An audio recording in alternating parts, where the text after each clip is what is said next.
இன்றைக்கி ஃப்ரைட் இட்லி எப்படி பண்ணிக்கலான்னு பார்க்கலாம். ஒரு கடாயில் ஆயில் ஹீட் பண்ணிவிட்டு இட்லி கட் பண்ணி வச்சுருக்க இட்லியை ஆட் பண்ணிக்கலாம்.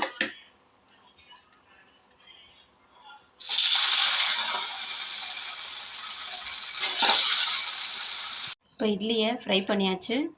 அடுத்து வெங்காயம், கருவேப்பிலை, பச்சை மிளகாய், தக்காளி ஒன்று ஒன்று ஆட் பண்ணிக்கோங்க. இப்போ ஒரு கடாயில் எண்ணெய் விட்டு கடுகு, சீரகம் போட்டு தாளிச்சிக்கலாம்.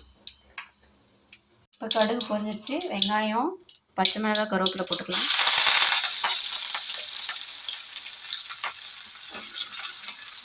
நல்லா மிக்ஸ் பண்ணிக்கலாம்.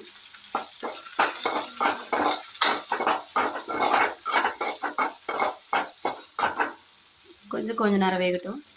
இது எல்லாம் எண்ணெயில் நல்லா வதங்கிச்சு. தக்காளி ஆட் பண்ணிக்கலாம்.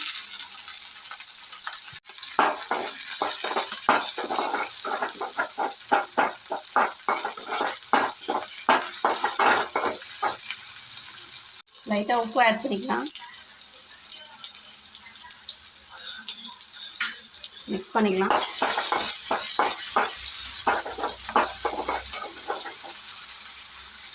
ஃப்ரைடு இட்லி ஆட் பண்ணிக்கலாம்.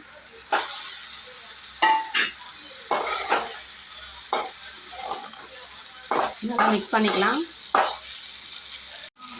லைட்டாக மிளகாத்தூள், ரொம்ப லைட்டாக தான் போட்டிருக்கேன், ஏன்னா என் கிட்ஸுக்கு பண்ணுறேன், அதுக்காக. லைட்டாக மஞ்சத்தூள், லைட்டாக சிக்கன் மசாலா ஆட் பண்ணிக்கோங்க. இப்போ இதை நல்லா மிக்ஸ் பண்ணிக்கலாம்.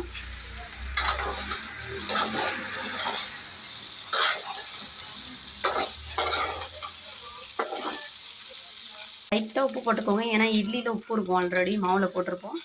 லைட்டாக போட்டுக்கோங்க. இப்போ இதை மிக்ஸ் பண்ணி விட்டுருங்க.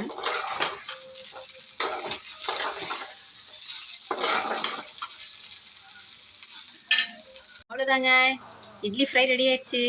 ஃபைனலாக கொத்தமல்லி ஆட் பண்ணி ஸ்டவ் ஆஃப் பண்ணிவிடுங்க.